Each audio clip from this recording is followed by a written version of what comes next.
We cannot pacify the people anymore. Northern traditional rulers tell FG.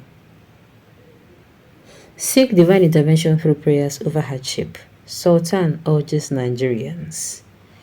The Sultan of Sokoto, Alhaji Muhammad Sa'id Abubakar III,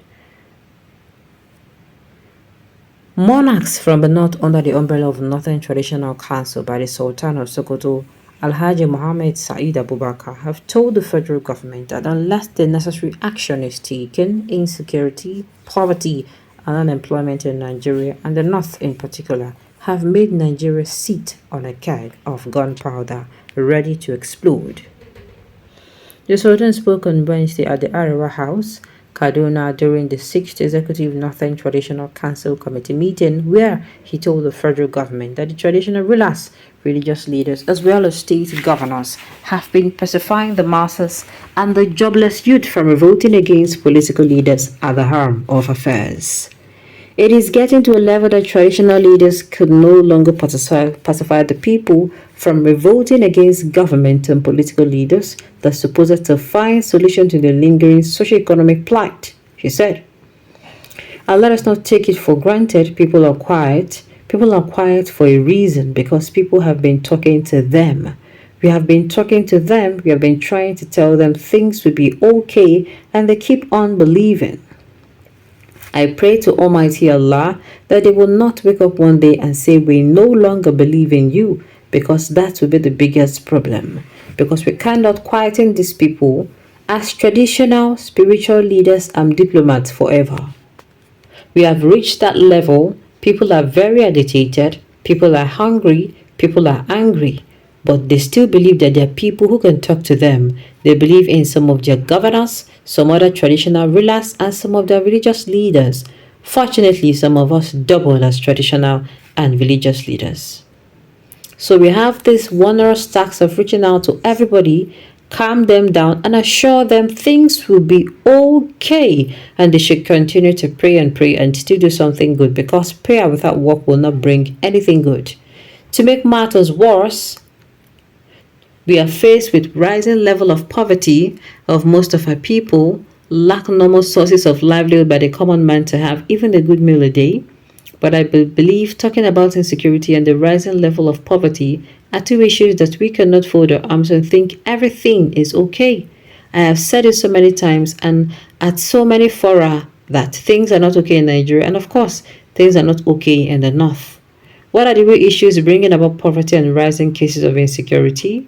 I do not think it is time. I do not think it is the issue of new government. To me, this government is a continuation of the former government. It is the same party. So what really is the problem? I think that is one of the reasons we are here to talk to ourselves. We owe it a duty to determine millions of people that believe in the traditional institution to bring solution to the various problems facing them. We will not fail in doing that. We will do our best. We will not fail in doing that. We will do our best. We must find jobs for our teeming youth that are sitting idle. And I've said it so many times, we're sitting on a keg of gunpowder, having teeming youth, millions of them without jobs, without food. We are looking for trouble. But to thank Allah, we believe in ourselves. We believe in Almighty Allah to bring succor to our problems, and we keep on praying and urging our political leaders who we believe will do something better. We are advisors to the political leaders. That is all we can do. But if we are empowered as strong as the governors by the Constitution, by the amount of funds they get from the federal and state revenues, we can also do a lot. However, we are ready to work with the governors. We are ready to work with the governors because we believe in them. We believe in what they're doing and must work with them.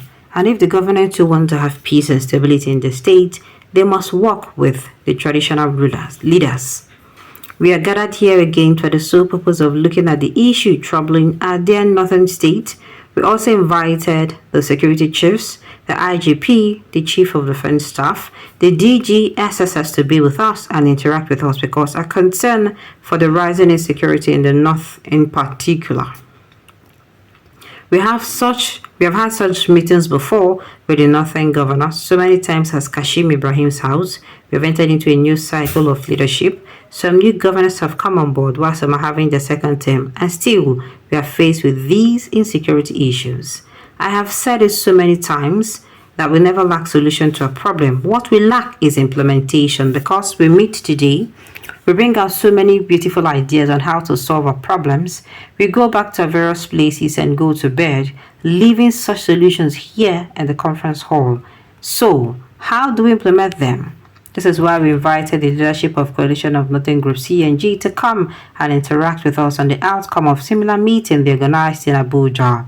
We invited the Arewa Consultative Forum, ACF, to be part of us and talk to us too, because as elders, some of whom have been in politics, who have done a lot for the North and the country, at the end of the meeting, we believe we will come up with various suggestions on how to resolve our numerous problems in the North. Now, this is what I'm going to say to these people. Look, wake up late though. This thing you are coming up to say. Wake up late. We have troubled the rising insecurity, kiniko. Wake up late. But I want to ask you people a question. No, make no vex. Does it mean if Buhari did not leave that particular seat, you people are not going to wake up? Because it's feeling like it is when Buhari actually left that you people are now waking up. Because I don't understand. Forgetting that now that time where that man sit down for dear, I don't understand how the Northern think. You see that their people are always hailing them that they cover their own. I don't want covering. If you love me, correct me. If you love me, come outside and push me to be better. No matter how it is going to sound. When I get better, you can now tell me that this is why you did what you did. And I'm going to be happy because I am better. Rather than you love me and I become so sour and rotten and very useless to the society. That is my own. Now, I'm saying, it is even when their brother is there that they should have been doing all these things. They would have been receiving support from left, right, center. You understand what I'm saying? From left, I'm not saying money. I'm saying as in, really, that person, that is if genuinely this thing they're saying is actually true.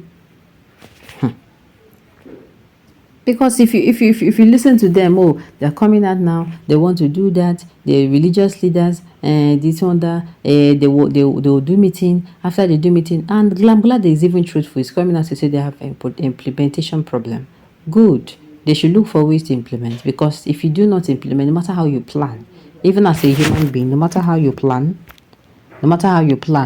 nothing is going to happen for you if you do not implement. Alright, on this note, you have come to the end of the news. We say thank you for tuning in to listen. Until I come your way next time, enjoy the rest of your day.